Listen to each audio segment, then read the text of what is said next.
Je suis Laurent Seyer, J'ai pas les mots, aux éditions Finitude, et mon 4e roman. Le narrateur de J'ai pas les mots, c'est Jérémy, un jeune homme de 17 ans qui est porteur d'un handicap mental très lourd, autisme profond, ne parle pas, ne s'exprime que par des sons indistincts. Et avec le livre, le lecteur va rentrer dans le fort intérieur de Jérémy, participer à ses émotions, entendre son langage bancal, particulier, et voir le monde à travers ses yeux.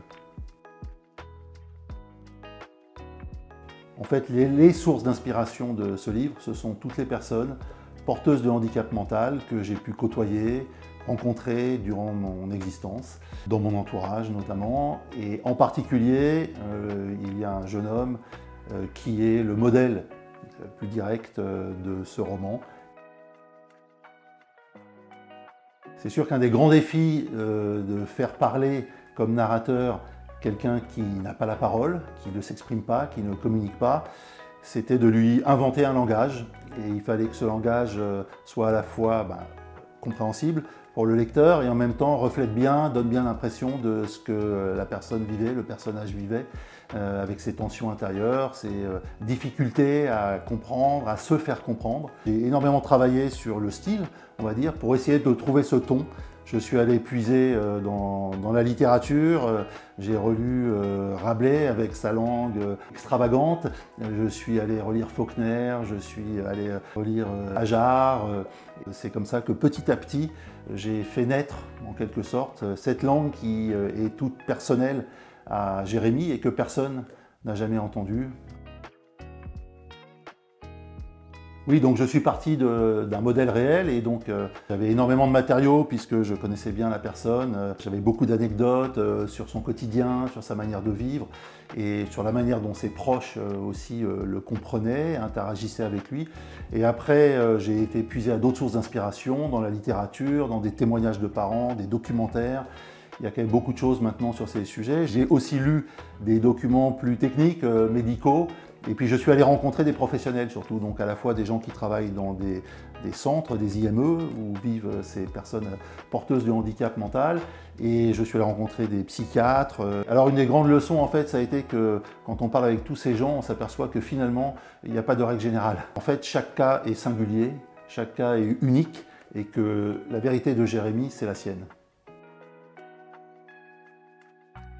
Dans l'écriture de ce livre, je suis vraiment passé par 3 étapes, 3 séquences, et chaque étape a eu ses propres défis. La première étape, ça a été une sorte de révélation sur le fait que je tenais un sujet romanesque très fort à travers la rencontre avec le modèle qui a inspiré Jérémy, le personnage de Jérémy. Et là, il a fallu que je trouve une histoire et que j'arrive à me convaincre que je pouvais aborder ce sujet-là, parce que je l'ai fait avec beaucoup d'humilité. Et c'est aussi impressionnant, le fait de donner la parole à quelqu'un qui ne l'a pas. La deuxième étape, ça a été plus la partie un peu technique sur les aspects du handicap mental lui-même, de m'assurer que ce que j'écrivais était crédible et que ça reflétait bien la réalité. Et la troisième étape, ça a été le travail vraiment sur la langue. Et là, ça a été un travail de maturation. Je me suis inspiré, je suis allé piocher chez d'autres écrivains. Puis après, il y a des mots qui sont venus, il y a un ton qui est venu, un rythme qui est venu, des expressions de Jérémy, le mal malotru, le cerveau cerf-volant. Tout ça, ça a fini par venir après avoir beaucoup ruminé, beaucoup d'autres textes avec des langues un peu particulières. Pour moi, le roman, c'est avant tout une rencontre avec un ou des personnages. Il y a plusieurs personnages dans le livre, mais bien évidemment, il y en a un qui se trouve être aussi le narrateur, c'est Jérémy. Et mon seul objectif, c'est que les lecteurs rencontrent Jérémy, fassent une rencontre personnelle avec lui, parce qu'on le sait, on l'a vu à travers aussi les réactions des gens au film d'Artus. Un petit truc en plus, on est toujours touché par la rencontre avec les personnes porteuses de handicap mental, les personnes différentes. Et au-delà de ça, ce que j'espère et ce que j'ai essayé de faire dans le livre, et peut-être que c'est la littérature qui permet de faire ça, c'est de nous mettre à la place de Jérémy et de regarder le monde, de voir le monde à travers ses yeux. Et il m'a vraiment semblé qu'en faisant ça, le monde, notre monde, nous apparaissait soudain très différent de ce que nous pensons, de la manière dont nous le voyons.